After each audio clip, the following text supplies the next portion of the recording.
He was Hitler's most loyal paladin, a decorated war hero turned political enforcer. Hermann Göring built the Gestapo, commanded the Luftwaffe, and was officially named Hitler's successor. Yet, by the war's end, the man who once controlled half the Reich died a prisoner, stripped of every title, clutching a cyanide capsule he had hidden for months. So how did Germany's second most powerful man fall so far, so fast? Hermann Wilhelm Göring was born on January 12, 1893 in Rosenheim, Bavaria. His father, Heinrich Ernst Göring, was a senior colonial official who had served as the first Reichskommissar of German Southwest Africa. His mother, Franziska Tiefenbrunn, came from a Bavarian peasant family. The contrast between his parents' backgrounds shaped the household. Heinrich was distant and frequently away. Franziska, overwhelmed by 5 children, sent the young Hermann to live with a family friend in Fürth shortly after his birth. He would not return to his parents for 3 years. The family's fortunes changed through Hermann von Eppenstein, a wealthy physician and his father's close friend. Eppenstein provided the Görings with 2 of his properties, Burg Weldenstein, a medieval castle near Nuremberg, and Burg Mautendorf in Austria. The arrangement was unusual. Eppenstein lived openly with Göring's mother at Weldenstein, while Heinrich occupied a separate floor, a situation the children were aware of but never openly discussed. These estates gave the young Göring a taste of aristocratic life, complete with hunting grounds, servants, and grand halls. He later recalled this period as formative, developing a love for military pageantry and medieval imagery that never left him. The castle's armory, its suits of armor lining the corridors, and the rituals of the hunt all fed a romantic self-image that would later manifest in his extravagant lifestyle and obsessive collecting. Göring was educated at boarding schools and eventually entered the Karlsruhe Military Academy, followed by the prestigious Lichterfelder Cadet School in Berlin. He graduated with distinction in 1912 and was commissioned as a lieutenant in the Prince Wilhelm Regiment, an infantry unit stationed in Alsace. When World War I broke out in August 1914, Göring was among the first to see combat. He served initially as an infantry officer on the Western Front, but recurring bouts of rheumatic fever led to hospitalization. During his recovery, a friend who flew reconnaissance missions persuaded him to transfer to the air service. It was a decision that transformed his life. Göring proved to be a natural pilot, aggressive and fearless. He flew first as an observer, photographing enemy positions from open cockpits while under fire, then trained as a fighter pilot, joining Jagdstaffel 27 in late 1916. His aerial combat record grew steadily. He developed a reputation for closing to dangerously short range before firing, a tactic that was effective but reckless. On several occasions, his aircraft was badly damaged, and he survived at least one forced landing behind friendly lines after his engine was shot out. By mid-1918, he had been credited with 22 confirmed kills, earning the Pour le Mérite, Imperial Germany's highest military decoration. In July 1918, he received the command that would define his public identity for years to come. He was appointed leader of Jagdgeschwader I, the legendary fighter wing previously led by Manfred von Richthofen, the Red Baron. Although Göring led the unit for only the war's final months, the association with Richthofen's squadron gave him a lasting aura of heroism that he would exploit for the rest of his political career. The armistice of November 1918 hit Göring hard.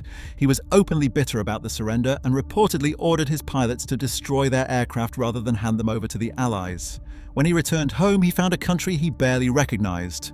The Kaiser had abdicated, revolutionary councils had briefly seized power in Berlin and Munich, and the proud military establishment he had served was being dismantled under the terms of the Treaty of Versailles. Like many returning veterans, he struggled to find his place in the Weimar Republic.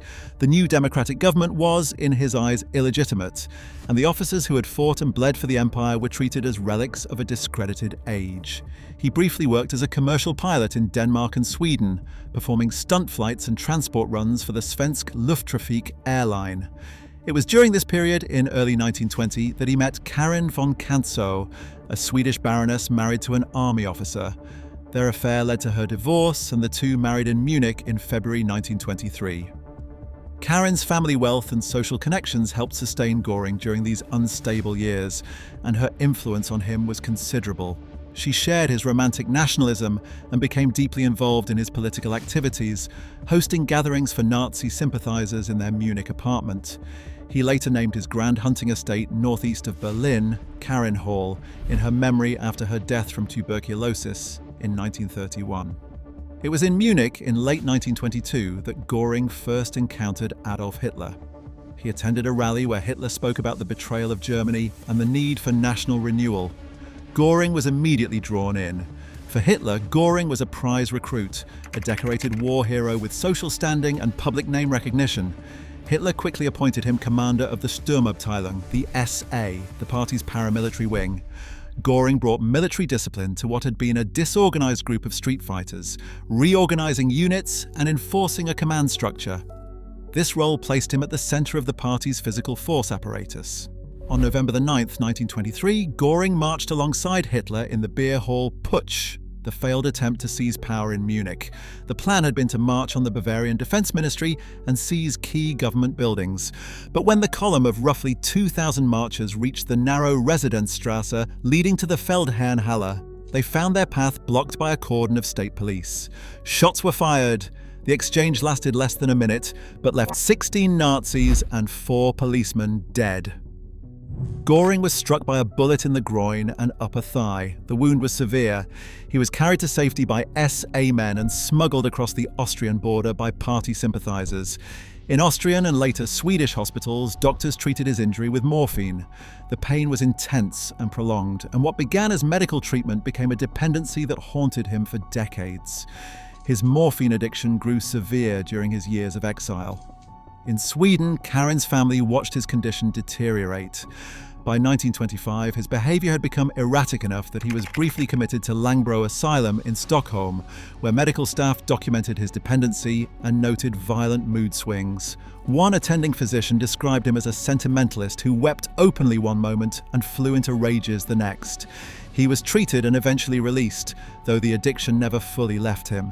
It would resurface throughout his life, later compounded by paracodeine and other opioid-based medications. Despite his condition, Göring returned to Germany in 1927, benefiting from a political amnesty. He rejoined the Nazi Party and quickly reasserted himself. Hitler valued him not only for his war record, but for his ability to move in upper-class circles, connecting the party with industrialists, aristocrats, and military officers who might otherwise dismiss the Nazis as a fringe movement. Göring cultivated relationships with figures like Fritz Thyssen, the steel magnate, and Hjalmar Schacht, the influential banker, funneling crucial financial support to the party during its years of growth. In the 1928 Reichstag elections, Göring won a seat as one of 12 Nazi deputies. It was a small foothold, but it gave the party a voice in the national parliament. As the Nazi Party surged in the early 1930s, Göring's role expanded dramatically. After the July 1932 elections made the Nazis the largest party in the Reichstag, Göring was elected president of the Reichstag, a position of significant procedural power. He used it ruthlessly, manipulating parliamentary rules to obstruct opponents and to advance Nazi legislation. When Hitler was appointed Chancellor on 30 January 1933, Göring became one of the most powerful men in the new government overnight. Hitler entrusted him with 2 critical portfolios. As minister without portfolio in the Reich cabinet and Prussian Minister of the Interior, Göring controlled the police forces of Germany's largest state. He moved immediately. Within weeks, he purged the Prussian police of officers deemed politically unreliable, replacing them with Nazi loyalists and SA men. He authorized police to use firearms against political opponents and issued orders that effectively legalized violence against communists and social democrats. Those police changes consolidated Nazi control. The Reichstag fire on the 27th February 1933 provided a pivotal opportunity. Whether the fire was set by the lone Dutch communist Marinus van der Lubbe acting alone, or was aided by Nazi agents, remains debated, but Göring seized the moment without hesitation. That same night, he ordered mass arrests of Communist Party officials and leftist organizers across Prussia. The following day, the Reichstag fire decree suspended civil liberties, including freedom of speech, freedom of assembly, and freedom of the press. It became the legal foundation for the Nazi police state, and Göring was its most aggressive enforcer from the first hours. In April 1933, he established the Geheime Staatspolizei, the Gestapo, the secret state police, as a dedicated political police force operating outside normal legal constraints. He appointed Rudolf Diels, a career civil servant with intelligence experience, as its first director. Under Göring's authority, the Gestapo conducted sweeping arrests, operated early concentration camps like Columbia House in Berlin, and built networks of informants across Prussian society. The Gestapo became the regime's primary tool for crushing political opposition in its earliest and most vulnerable months. Though Göring created it, he would lose control of it within a year as Heinrich Himmler maneuvered to absorb it into the SS empire. By April 1934, Göring transferred authority over the Gestapo to Himmler, a decision he later regretted, but one that reflected the shifting power dynamics within the regime. The Night of the Long Knives in late June 1934 further cemented Göring's position in the inner circle. Hitler had decided to eliminate the SA leadership under Ernst Röhm, whose growing independence and calls for a second revolution threatened the regime's alliance with the army and conservative elites. Göring, along with Himmler, played a central role in planning and executing the purge. In Berlin, Göring personally oversaw the arrest and execution of SA leaders and other perceived enemies, including individuals who had nothing to do with Rome, but whom Göring or other senior Nazis wanted removed. Among those killed was General Kurt von Schleicher, the former Chancellor, and his wife. Göring later publicly justified the killings before the Reichstag, framing them as necessary to prevent a coup against the state. With the SA neutralized, Göring turned his attention to his expanding empire. In March 1935, Hitler announced the creation of the Luftwaffe, the new German Air Force, in open defiance of the Treaty of Versailles. Göring was named its commander-in-chief. For a former fighter ace, it was the perfect role. He threw himself into building the force from the ground up, drawing on secret rearmament programs that had been underway since the early 1930s. Under his direction, the Luftwaffe expanded rapidly, developing bomber fleets, fighter squadrons, and anti-aircraft networks. The Spanish Civil War, which erupted in 1936, provided its first operational test. Göring dispatched the Condor Legion, a volunteer force of Luftwaffe pilots, bombers, and support personnel to fight alongside Franco's nationalists. The unit tested new aircraft, refined dive-bombing techniques, and gained invaluable combat experience. The bombing of Guernica in April 1937, carried out largely by Condor Legion aircraft, drew international condemnation but confirmed the Luftwaffe's destructive capability. By 1939, it was one of the most formidable air forces in the world, at least on paper. The early campaigns in Poland and France seemed to validate his leadership. Luftwaffe dive bombers and fighter wings played decisive roles in the Blitzkrieg victories, and Göring's prestige soared. But Göring was accumulating power far beyond the military. In 1936, Hitler appointed him head of the Four-Year Plan, a sweeping economic program designed to prepare Germany for war within 4 years. This gave Göring authority over industrial production, raw materials, labor allocation, and foreign trade. He effectively became the economic dictator of the Reich, overriding the economics ministry and inserting himself into virtually every sector of the German economy. His approach was blunt and interventionist. When Economics Minister Hjalmar Schacht protested that Göring's policies were economically reckless, Göring simply marginalized him. Schacht resigned in 1937, and Göring's grip tightened further. He pushed aggressively for autarky, the idea that Germany must become self-sufficient in critical resources like rubber, fuel, and metals. Massive programs for synthetic fuel production and ersatz materials consumed enormous capital. He established the Reichswerke Hermann Göring, a massive state-owned industrial conglomerate that exploited iron ore deposits deemed unprofitable by private industry. Private industrialists like the Ruhr steel barons objected, arguing the ore was too low grade to be worth mining, but Göring overruled them by fiat. As the Reich expanded through annexation and conquest, the Reichswerke grew into one of the largest corporations in Europe, absorbing factories and resources across occupied territories. His personal enrichment was staggering. Karenhall, his sprawling estate in the Schorfheide forest northeast of Berlin, became a monument to excess. He expanded it repeatedly, adding wings, galleries, a private cinema, a model railway, and hunting grounds stocked with rare game. Visitors described a palace of grotesque opulence, Renaissance tapestries, crystal chandeliers, marble floors, and a gymnasium-sized hall where he displayed his treasures. He greeted diplomatic guests in outlandish costumes, sometimes in a toga-like garment with jeweled sandals, other times in elaborate hunting dress with a medieval spear. The estate housed one of the largest private art collections in Europe, assembled through a systematic campaign of confiscation and forced purchases from occupied territories. Göring's agents scoured galleries, private collections, and Jewish-owned holdings across France, the Netherlands, and Eastern Europe. The Einsatzstab Reichsleiter Rosenberg, ERR, the regime's primary art looting organization, funneled thousands of works through his hands. He selected paintings by Cranach, Vermeer, Rubens, and other old masters for his personal collection, while works deemed unsuitable were sold or traded for pieces he preferred. Post-war investigators documented over 1,500 artworks in his possession, many of which had been stolen from Jewish families. On the 1st of September 1939, when Germany invaded Poland and the Second World War began, Göring stood at the peak of his power. He held the unique rank of Reichsmarschall created specifically for him, placing him above all other military officers in the Reich. He was Commander-in-Chief of the Luftwaffe, head of the 4-year plan, President of the Reichstag, Minister of Aviation, and Prime Minister of Prussia. Hitler formally designated him as his successor, and by a decree read before the Reichstag, Göring was to assume full authority over the state should Hitler die or become incapacitated.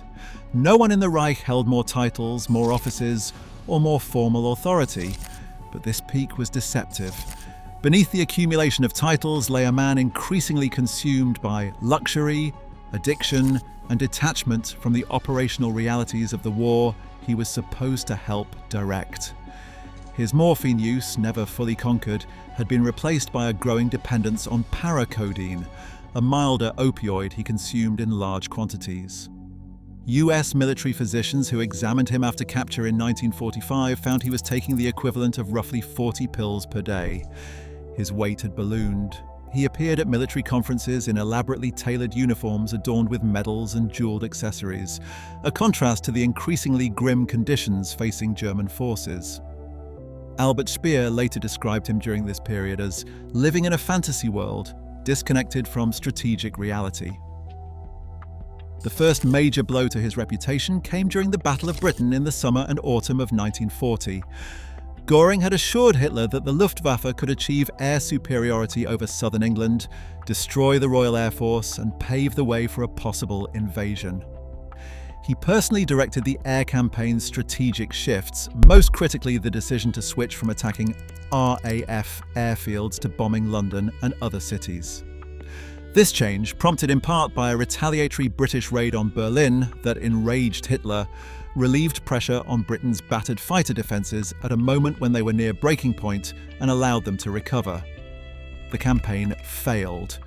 Germany never achieved air superiority, and Operation Sea Lion, the planned invasion of Britain, was postponed indefinitely. Hitler never publicly blamed Göring, but the Luftwaffe's aura of invincibility had been shattered. Inside the regime, confidence in Göring's military judgment began to erode. The damage deepened with the disaster at Stalingrad. In November 1942, when the Soviet Sixth Army encircled Friedrich Paulus's forces, Göring assured Hitler that the Luftwaffe could supply the trapped army by air. The logistics were impossible. The encircled force needed roughly 700 tons of supplies daily. The Luftwaffe managed at best around 100 tons on its best days, and often far less. Harsh winter conditions, Soviet anti-aircraft fire, and a shortage of transport aircraft made the airlift a catastrophe. Hundreds of irreplaceable transport planes and their experienced crews were lost in the operation, losses that crippled the Luftwaffe's airlift capacity for the remainder of the war. By February 1943, the Sixth Army had surrendered. The failure at Stalingrad was not Göring's alone, but his personal guarantee had made it partly his. Hitler's trust in him visibly declined from this point forward.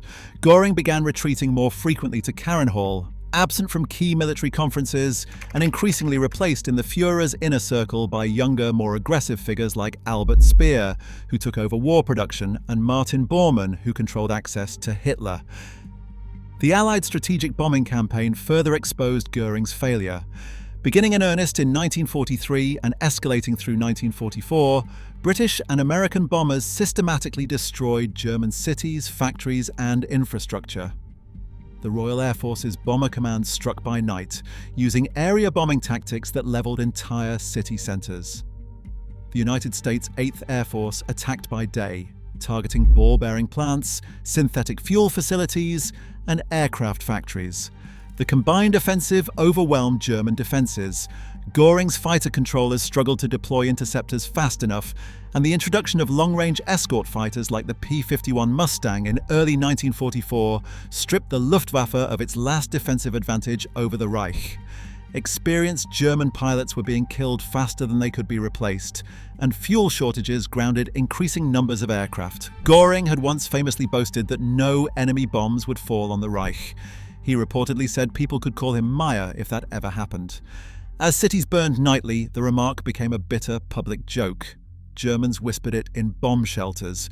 His standing with the population collapsed alongside the buildings the Luftwaffe could not protect.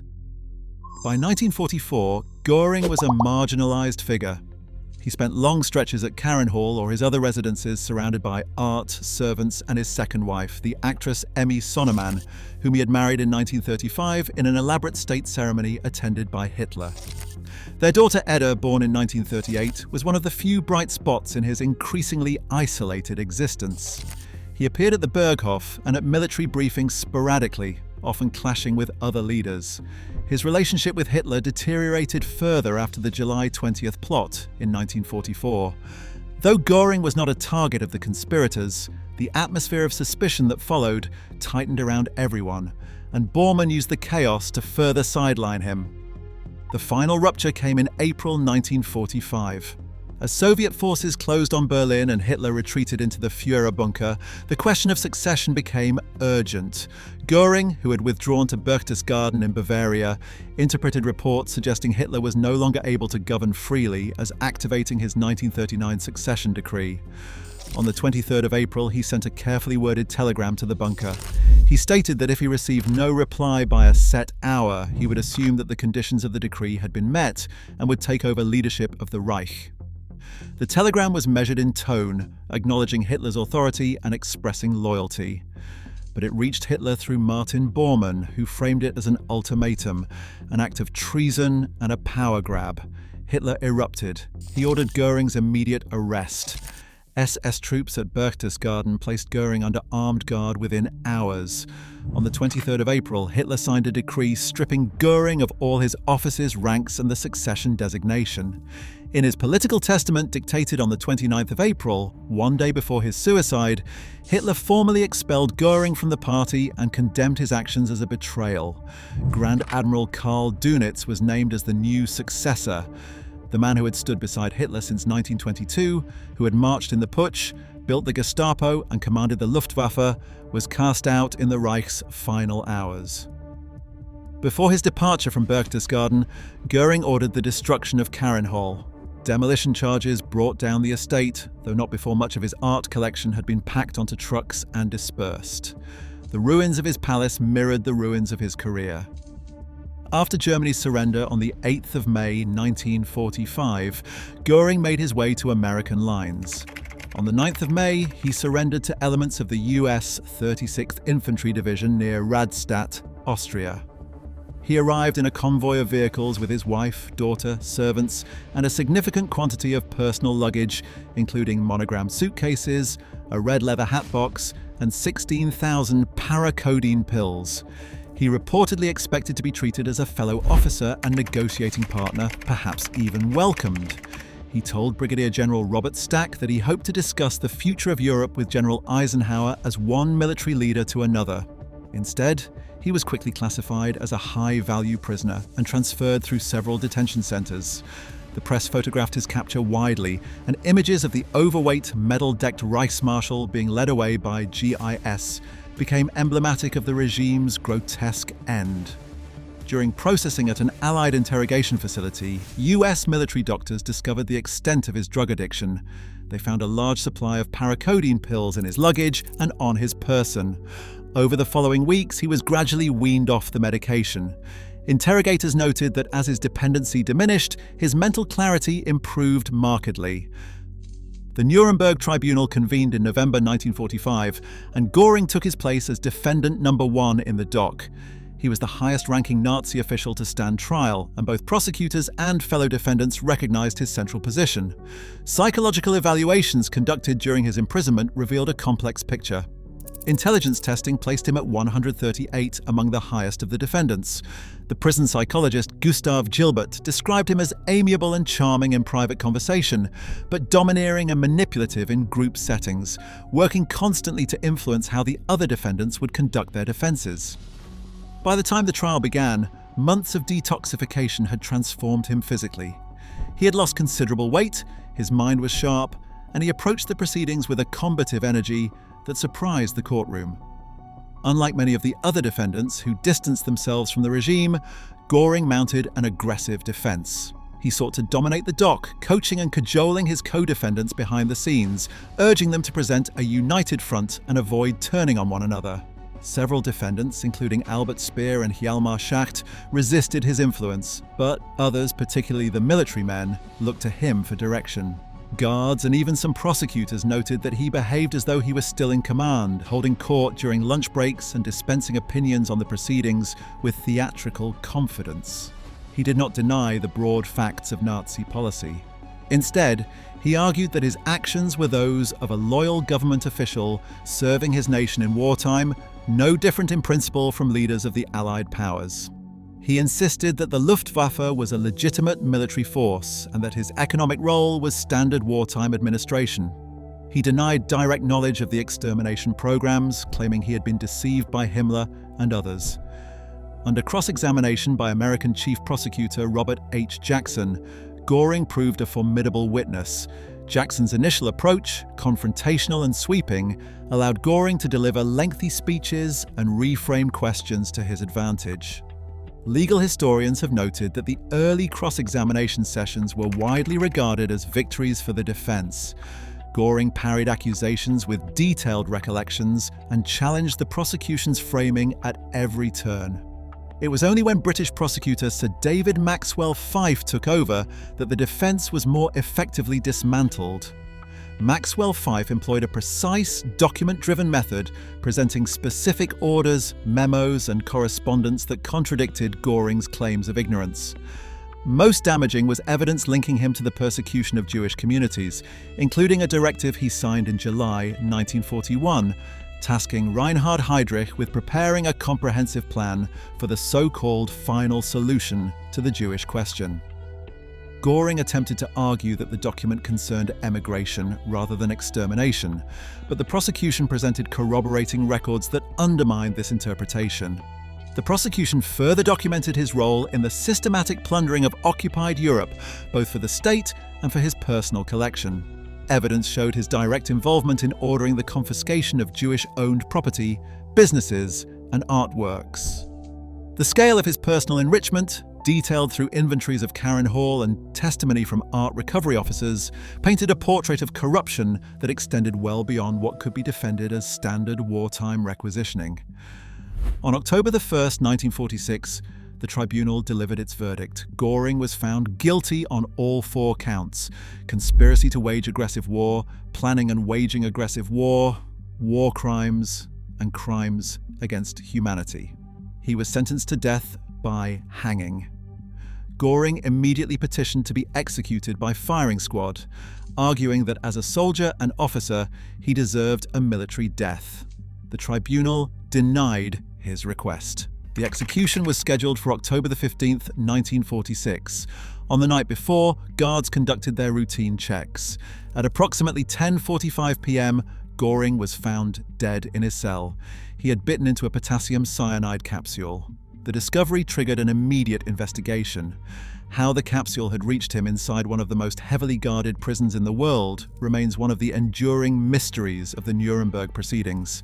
Multiple theories have been advanced. Some investigators believed it had been hidden in his personal effects, which had been returned to him before the verdict.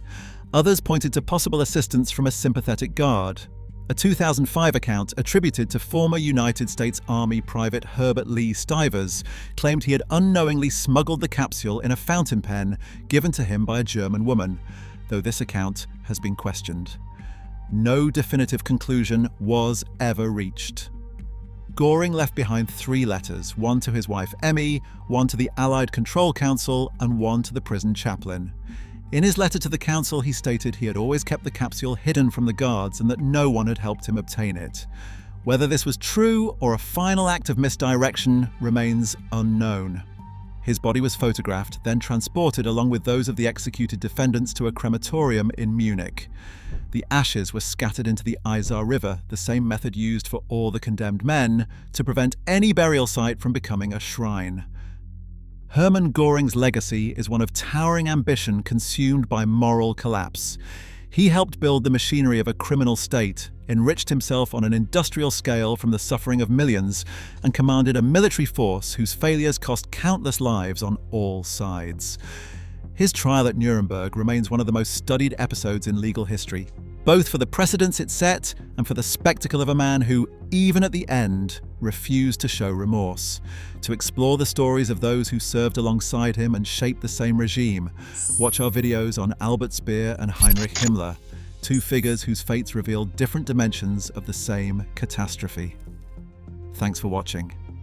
Like this video, subscribe, and hit the bell for more history.